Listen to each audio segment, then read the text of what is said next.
Professor Tiénou, welcome to the Global Church Project. Well, thank you. One of the thrilling things we're seeing at the moment, I think, is the emergence of African mission, not only on the African continent, but globally.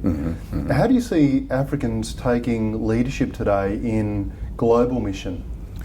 Well, for me, the latter part of the 20th century has also shown us that has happened in incredible places in Europe, in particular. Some of the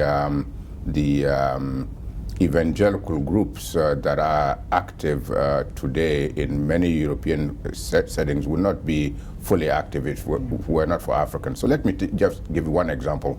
In France, the counterpart of the International Fellowship of Evangelical Students, IFES, is called Groupe Biblique Universitaire.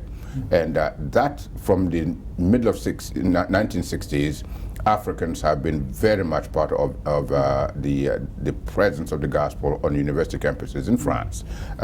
So that without the African presence, particularly from countries like Chad and Madagascar, InterVarsity in France would not be as lively as it is today. That's just one example. But then there are surprising places like Ukraine, where Africans have been present in mission, or Romania, and now more increasingly in the US and elsewhere, which is a surprising thing. There's a lot more work to be done, but at least there's a good beginning. We even noticed it in my home context, where there's been some migration into Sydney. Okay. And the African churches are growing rapidly in my home city. Just among Africans? Just among Africans at this time. Okay. But what we are noticing is that those African congregations are very passionate about their evangelism and mission in the Sydney context. Absolutely. It's quite thrilling to watch. Absolutely. But we don't know what will happen in the future, but this is a good sign. Yeah. Yes. What do you think that African Christianity has to teach the West about worship and prayer today? Well, this is a delicate question. I think I don't know if I would want to use the word teach. Yeah. I would want to say that there are observations to be made for people who have eyes to see and ears to hear from the outside. One is about worship.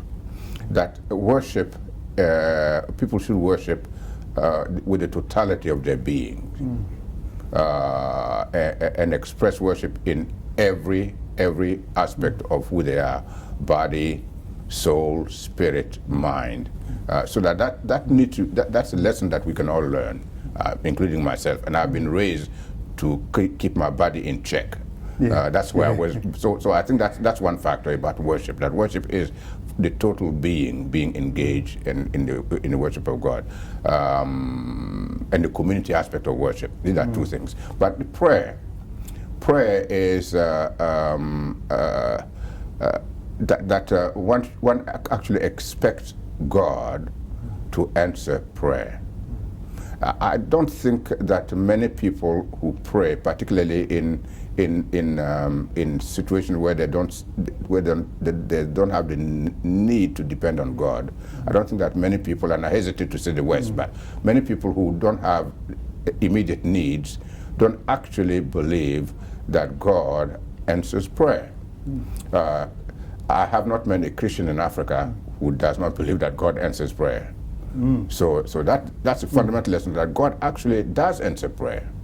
So it's important for us to bring everything to God, because He will actively participate in our life and will answer prayer. What are some important observations about African mission that we should take notice of and learn from? African mission meaning.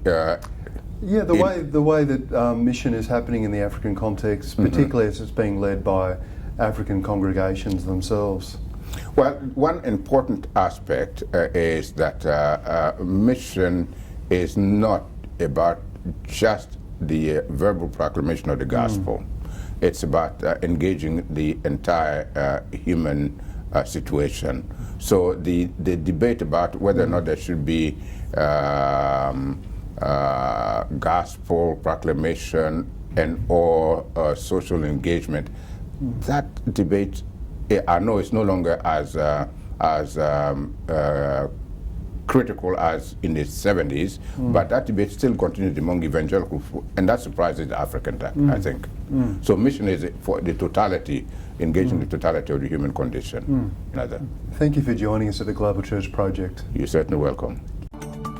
You've just watched an abridged version of this interview. For the full interview, plus resources for churches and colleges and universities, please visit www.theglobalchurchproject.com. I look forward to your company next time. From me, goodbye.